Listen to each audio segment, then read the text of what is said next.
So today I'm going to be showing you how to replace your EGR Purge valve canister on your Ford Escape. This one's a 2011.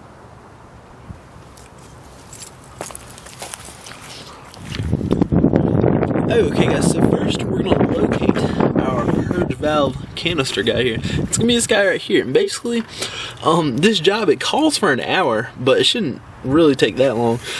Basically, you squeeze and pull up. You got a hose right there. Then this guy, you're going to squeeze right there, wiggle and pull up, get the electrical connectors off there. Then we have two 8mm bolts, and we are going to go ahead and remove this piece.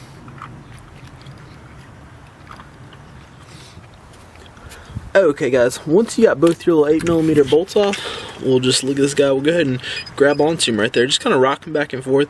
He may kind of snap loose there, and then you'll be able to just go ahead and wiggle him out and pull him out. And guys, it's as simple as that. This job does call for an hour, but it's really like about a 10-minute job. So we're gonna go ahead and get our new EGR Purge valve canister piece here, and we're gonna go ahead and sit him down in there.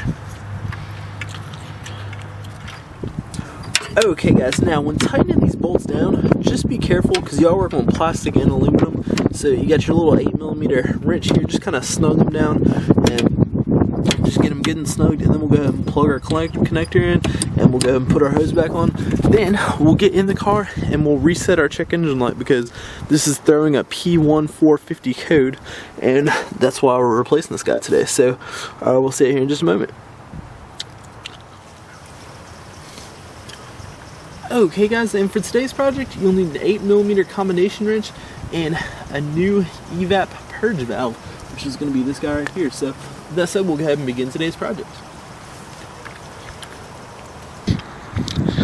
Okay guys, and to clear the code, you can take your scan tool. If you don't have a scan tool, you can just disconnect your battery cable here.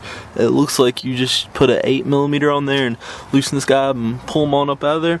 That'll reset your code, and other than that, that's going to conclude today's project. Again, I think it called for an hour, but it's really only about 10 minutes. So that's going to conclude today's project. Thanks for watching, guys, and I'll see you next time.